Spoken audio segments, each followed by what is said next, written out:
And with that, viewers, we're now going to proceed to cover news from Iran, where internet monitoring group NetBlocks has confirmed that connectivity in Iran has seen a very slight increase, surpassing the 200-hour mark of a total nationwide blackout.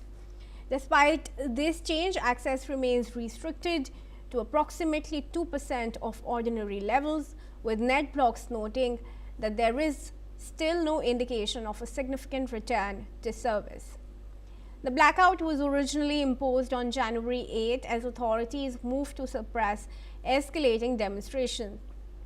While some users overseas reportedly receiving limited messages from within the country, the digital environment remains largely severed from the global internet as the regime maintains strict control over information flow. Meanwhile, Italy's Prime Minister Meloni has condemned the repression and killings carried out by the Iranian regime and also called on Iran to guarantee the safety of citizens who wish to demonstrate. Let's have a look at what Italy's Prime Minister had to say. Condanniamo la repressione, condanniamo le uccisioni da parte del regime iraniano, chiediamo all'Iran di garantire l'incolumità dei cittadini che vogliono manifestare, ma stiamo lavorando per una de-escalation e per cercare di tornare su negoziazioni che possano risolvere soprattutto quello che riguarda il tema del dossier. All right, joining me now in this discussion is Hamid Reza Gholamzadeh, who's director of Diplo House in Iran. He joins us from Tehran. Thank you very much for joining me in this discussion. Now that we have you live from Tehran, please do give us a situation of the ground reality and how are protests being staged as of now. If the intensity of the demonstrations have come down, do take us through the latest on the ground. Thank you very much for having me. Actually the tensions and the riots were only for January 8th to 10th of January. So we had 3 days of demonstrations and violent riots across the country. And after that, it has been quite calm actually in different cities of the country. And of course, before January 8th, we had demonstrations and protests, which were peaceful protests actually, by people in the market or business or common people who came to the streets, and there were no tensions at that time. I mean, early in January and late in December. But on 8th of January, what happened was that a huge number of people came to the streets on Thursday. And it was actually a combination of majority of people who had were protesting the bad economy, and the minority on the other side, which were exploiting this community. And they were the rioters who were trained by outsiders, and they were armed, and they were violent, and they tried to destroy everything. So by exploiting the population and the protest, the legitimate protest of the public people, they tried to turn it into a riot and make the demonstration against the whole establishment and they go against the whole Islamic Republic. And that was when where it began actually, and we had chaos and riots for 3 days. And after that, it was calm because the security forces could contain it. And of course, on the second day, which was Friday, Friday, January 9th, the most significant thing happened, and the public, the people, the common people, distanced themselves from the rioters. And we had a sudden drop in the number of the people on the streets on the second night. And then it was only the security forces and the rioters. And after that, it was contained. And then on Monday, we had, actually January 12th, we had a public demonstration in millions across the country in support of the Islamic Republic and against the riots and against the terrorism that happened and against the killings of the common people by the terrorists who were on the streets. So after that, we can say everything was concluded, and people themselves concluded everything to push back the terrorists and violent rioters who were there to exploit their demands and their protests. Do take us through the internet connectivity situation there. Is there really a complete blackout? Because we are seeing some videos from protesters coming out on social media. We're also being told that some people do have access to Starlink internet. How much of the news about a complete blackout is really true?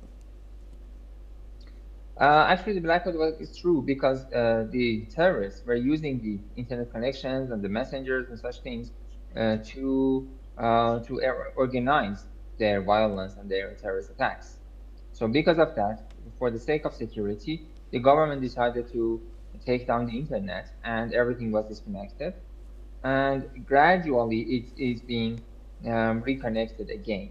I've heard about this Starlink. I cannot actually confirm that. But as far as I know, it is illegal. Internationally, it is illegal if the Starlink is providing services inside Iran, because according to international rules, they need to have the approval of the government, and they do not have, and they are supporting actually with that.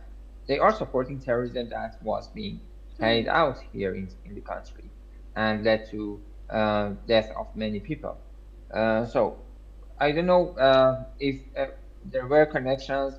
Apparently, there have been some connections for some media outlets, for embassies, and for just since yesterday, the Ministry for Culture decided to provide some access to the internet for the people in the media, including me, who appear on the media for interviews and such things. And that's how I have access, and some other media people also have access right now. And the way I've been told, there are going to be gradual improvement of the access in order to be able to control if there is any terrorist organizations inside the these messengers or the using the internet connection and etc.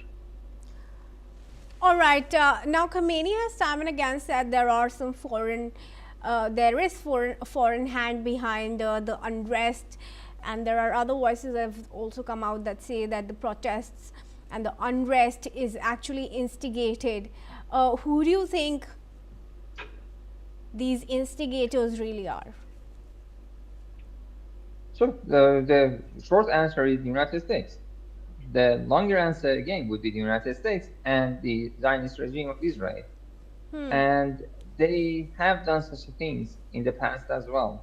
And throughout the history of the Islamic revolution, we have these instances of foreign intervention, foreign coups, and agents supported and armed by the outsiders to kill people and to destabilize the country. And there has been recordings and documents showing that these recent events were also connected to the outsiders. And there are some, I listened to a recorded voice of conversation between an Israeli agent and one of these people who was armed and trained to create bombs, explosive devices, and Molotov cocktails in order to destroy the facilities and public entities. So we have enough documents. And of course, at the top of all, we have the President Trump supporting the protesters. Let's say the rioters, calling them protesters and calling them peaceful protesters. Today, we had MKO organization. We call it Monafaqin organization. It was actually a terrorist group, dissidents at the early years of after the revolution, who are supported by the Americans and the Europeans, and they are mainly based in France and Albania. And today they released the list of their forces who have been killed by security forces inside Iran. So they are clear terrorist groups. And in the past, the Americans had listed them as on the blacklist of the terrorist groups, and then they decided politically to remove them from the list. And they have again participated in such violences and killed people.